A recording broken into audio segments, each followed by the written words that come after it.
ಮಂಡ್ಯ ಜಿಲ್ಲೆಯಲ್ಲಿ ಆ ಗ್ರಾಮಸ್ಥರು ಅಹೋರಾತ್ರಿ ಧರಣಿ ಕೂತ್ಕೊಂಡ್ಬಿಟ್ಟಿದ್ದಾರೆ. ಹಾಗಾದ್ರೆ ಅವರ ಧರಣಿಗೆ ಕಾರಣ ಏನು? ಇಷ್ಟೆಲ್ಲ ಆಕ್ರೋಶ ವ್ಯಕ್ತವಾಗ್ತಾ ಇರೋದಕ್ಕೆ ಕಾರಣ ಮುಂಡಗರ ದೊರೆ ಗ್ರಾಮದ ಸ್ಮಶಾನ ರಸ್ತೆ ಒತ್ತುವರಿ ಮಾಡಿಕೊಂಡಿದ್ದಾರೆ. ಅದನ್ನ ತೆರವು ಮಾಡಬೇಕು ಅಂತ ಆಗ್ರಹಿಸಿ ಈ ರೀತಿ ಧರಣಿ ಕೂತ್ಕೊಂಡಿದ್ದಾರೆ.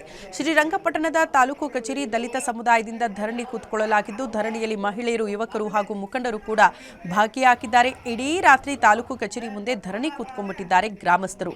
ನ್ಯಾಯಕ್ಕಾಗಿ ಇಡೀ ರಾತ್ರಿ ಪ್ರತಿಭಟನೆಗೆ ಮುಂದಾಗಿದ್ದಾರೆ. ಸ್ಮಶಾನ ರಸ್ತೆ ಒತ್ತುವರಿ ಮಾಡಿಕೊಂಡವರ ವಿರುದ್ಧ ಆಕ್ರೋಶ ವ್ಯಕ್ತವಾಗಿದೆ. ಜೊತೆಗೆ ಅಧಿಕಾರಿಗಳ ವಿರುದ್ಧ ಕೂಡ ಧಿಕ್ಕಾರ ಕೂಗಿ ಅಸಮಾಧಾನ ವ್ಯಕ್ತಪಡಿಸಿದ್ದಾರೆ. ರೈತರ ಜಮೀನಿಗೆ ಹೋಗೋದಕ್ಕೆ ರಸ್ತೆನೇ ಇಲ್ಲ, ನಾವು ಪರದಾಡ್ತಿದ್ದೀವಿ ಅನ್ನುವಂಥ ಆಕ್ರೋಶ ವ್ಯಕ್ತವಾಗಿದ್ದು, ತಾಲೂಕು ಕಚೇರಿ ಮುಂಭಾಗವೇ ಅಡುಗೆ ಮಾಡಿ, ಊಟ ಮಾಡಿ ವಿನೂತನ ರೀತಿಯಲ್ಲಿ ಧರಣಿ ಮಾಡೋದಕ್ಕೆ ಮುಂದಾಗಿದ್ದಾರೆ. ಏನು ಯಾವ ಊರವರು ಏನ್ ಸಮಸ್ಯೆ ಸರ್? ಮುಂಡಗದೆರೆಯವರು, ಶ್ರೀರಂಗಪಟ್ಟಣ ತಾಲೂಕು ಮುಂಡಗದೆರೆ ಗ್ರಾಮದ ಪರಿಶಿಷ್ಟ ಜನಾಂಗದವರು. ನಮಗೆ ಈ ಜನಾಂಗಕ್ಕೆ ಸ್ಮಶಾನಕ್ಕೆ ರಸ್ತೆ ಇಲ್ಲ, ಹೊಲ ಜಮೀನುಗಳಿಗೆ ರಸ್ತೆ ಇಲ್ಲ, ಮತ್ತೆ ಸೋಪನ್ ಕಟ್ಟೆಗೆ ರಸ್ತೆ ಇಲ್ಲದ ಪರಿಣಾಮ ನಾವು ತಾಲೂಕು ಆಡಳಿತಕ್ಕೆ ಮನವಿ ಕೊಟ್ಟರು ಕೂಡ ಯಾವುದೇ ರೀತಿಯಲ್ಲಿ ನಮ್ಗೆ ಒಂದು ಸಹಕಾರ ನೀಡಿಲ್ಲ.